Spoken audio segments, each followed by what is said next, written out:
Jo, I'm 80. I grew up in Stirling Baptist, but I've recently moved to Edinburgh and I go to Central and I'm studying graphic design there. But I'm not here to talk about that.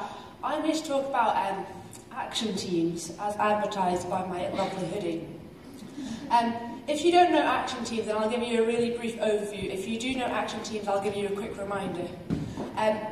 Action Teams is BMS's gap year programme. So it's for 18 to 23-year-olds and it's split into 3 sections. So the first section is training.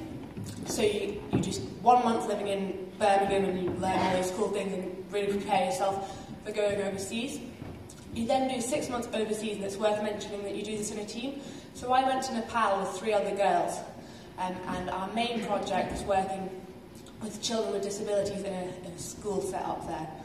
We did lots of other things, but I think I'd take the whole conference if I could tell you everything about it. So that was it was such an amazing experience. It was life-changing. I could go on forever, but I won't. And then the final part is tour. So you do an 8-week tour, going to 8 different churches in the UK, including your own church, and telling them about what you got up to, and going to guide groups and doing services and youth groups and knitting clubs and you name it, we probably went there. And we just told them what we did and tried to inspire them about mission and let them know what BMS was up to and just, give them a picture of what was happening in Nepal. So you might be sitting thinking, that's great, Jo, that sounds great fun, but why are you bothering telling me this? I think it'd be really great if you have young people in your church who are thinking, oh, I'd like to go and do some mission.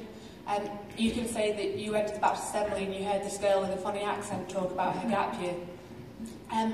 And it wasn't just a gap year where we kind of saw things, but we learned a lot of things. And I just thought I'd share 2 of them with you now.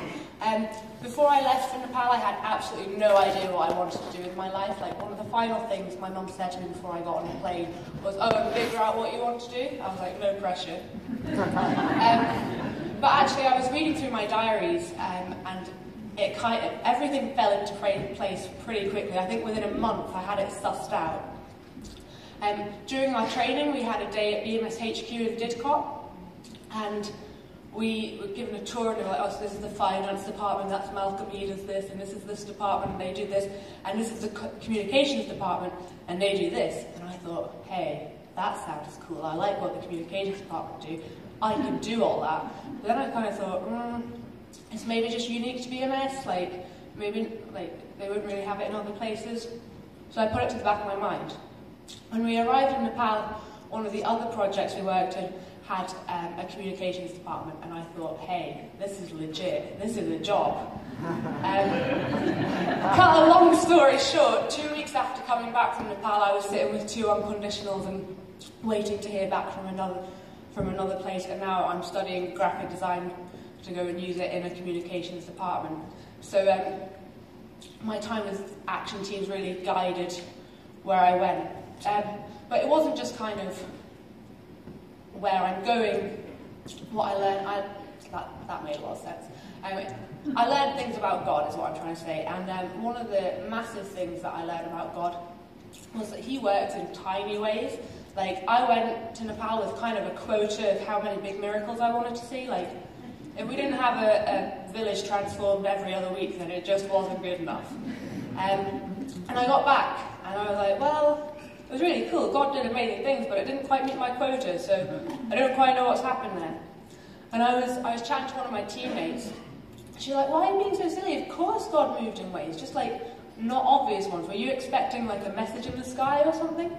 And then we got thinking about our time, and what we realised is, and it's different for every team, and it wouldn't happen for every team, but for us, God really just put a lot of blessings in our way. So we had an entire 6 months where we were barely homesick.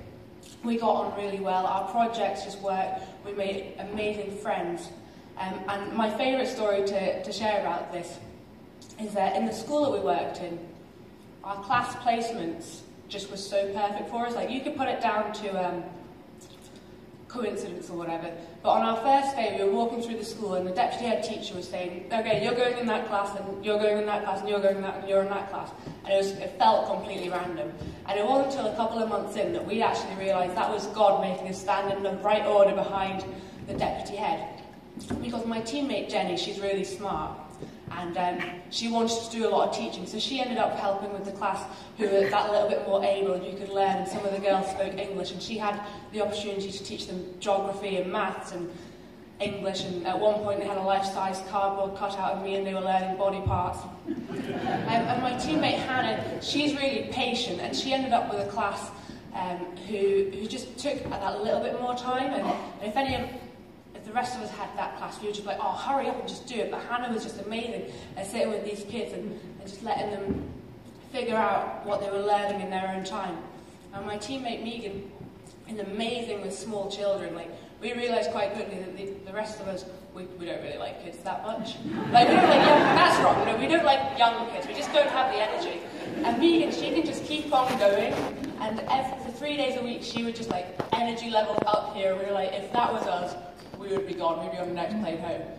And I don't like talking, like, it sounds big-headed coming from me, but this is what the girls said, that, because I didn't really know what I brought to my class all had cerebral palsy amongst other things, and it was quite hard to teach them things. But one of the girls pointed out that actually whenever they walked past that classroom, all they heard was laughter, because I just found ways to make the kids laugh, and that's what they really needed.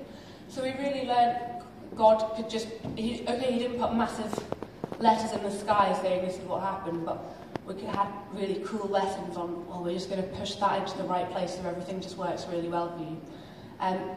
So yeah, if you have young people in your church who maybe they've done to step out and want to do something a little bit more, it's worth mentioning action teams, because I think it's pretty great and BMS think it's pretty great too. Thank you very much.